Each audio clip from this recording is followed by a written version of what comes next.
સાપર ગામે 8 દિવસ પહેલા બહુચર્ચિત ₹2.48 કરોડની સનસનાટીભરી ઘાટની ઘટના બની હતી।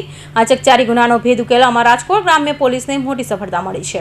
પોલીસે રાત દિવસ એક કરી ટેકનિકલ સોર્સ અને હ્યુમન ઇન્ટેલિજન્સના આધારે ગણતરીના દિવસોમાં જ આ લૂંટનો પર્દાફાશ કર્યો છે।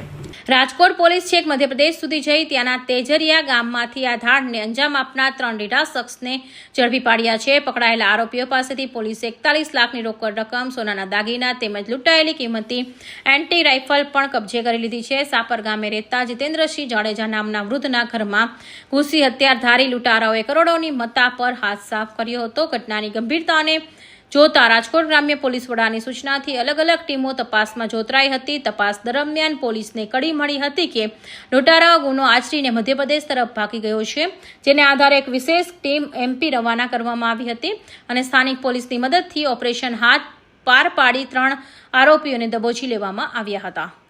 ખૂબ જ મોટો ધાડનો બનાવ બનેલો હતો।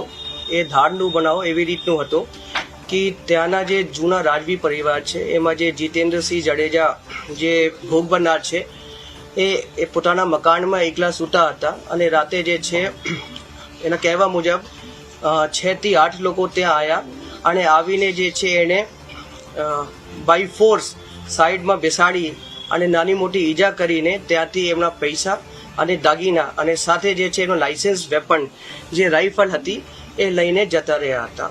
પછી કેસ જે ક્રેક થયું એ 2 વસ્તુથી ક્રેક થયું। નંબર 1 જે છે ટાવર ડબમાંથી એવા શંકાસ્પદ નંબરો મળ્યા અને બીજી રીતે જે સીસીટીવી ફૂટેજ ટીમ છે એને જે અપ્રોચના જે સીસીટીવી ફૂટેજ છે એ સીસીટીવી ફૂટેજમાંથી અમુક એવા શંકાસ્પદ લોકો મળ્યા જે પછી અમે લેટર આઈડેન્ટિફાઈ કરી શક્યા હતા।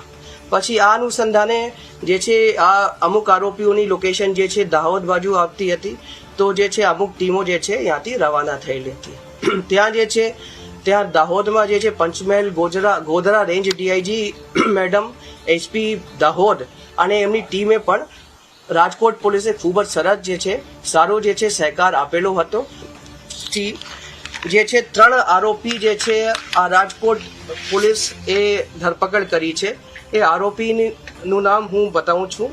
એ બનસિંહ ઉર્ફે બન્ના હેમરાજ સિંગાડ, એ જાંબુઆ મધ્યપ્રદેશનો છે। એ જાંબુઆ અગાઉ આરોપીના ગુનાહિત ઇતિહાસ છે।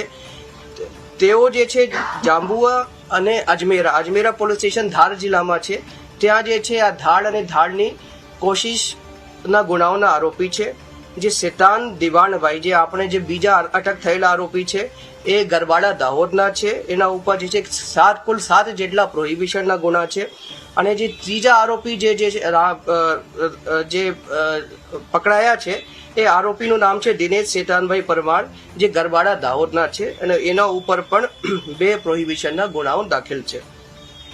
જે પકડવાના બાકી આરોપી છે એ કુલ 5 છે। હવે જે છે આરોપીઓ પાસેથી જે મુદ્દામાલ કબજે કરેલા છે એની વિગત હું આપને જણાવું છું। એ ધાડમાં જે મુદ્દામાલ જે રોકડ રકમ ગયેલી હતી એ રોકડ રકમ પૈકી જે છે 43,18,500 રૂપિયા જે છે આરોપી પાસે રિકવર કરવામાં આવેલા છે। તે સિવાય આરોપી પાસે જે ધાડમાં ગયેલા ઘરેણા હતા એ જે છે 21,22,380 રૂપિયાના ઘરેણા જે છે પોલીસે ઓરિજિનલ ઘરેણા જે છે રિકવર કરેલા છે। પોલીસ પૂછપરછમાં સમગ્ર ધાડ પાછળ એક ચોંકાવનારો ખુલાસો થયો છે, જેમાં ફરી એકવાર ઘરના જ ભેદુએ લંકા ઢાળી હોવાનું સામે આવ્યું છે। પોલીસના જણાવ્યા અનુસાર પકડાયેલા આરોપીઓના સગા અગાઉ ભોગ બનનાર જીતેન્દ્રસિંહ જાડેજા ત્યાં જ કામ કરતા હતા અને સગાએ જ એમપીની ગેંગ પાકી બાતમી આપી હતી કે વૃદ્ધ જીતેન્દ્રસિંહ ઘરમાં એકલા જ રહે છે અને તેમની પાસે મોટી માત્રામાં રોકડ અને કિંમતી સામાન ઉપલબ્ધ છે। આ ટીપ મળતા લૂંટારોએ ચોક્કસ પ્લાનિંગ કરી ધાડ પાડી હતી। હાલ પોલીસે 3 આરોપીની અટકાયત કરી લૂંટનો અન્ય મુદ્દામાલ રિકવર કરવા અને આ ગુનામાં સામેલ અન્ય સ્થાનિક મદદગારોને પકડવા માટેના ચક્રો ગતિમાન કર્યા છે। કૌશિક પટેલનો report, Hind TV news, Surat.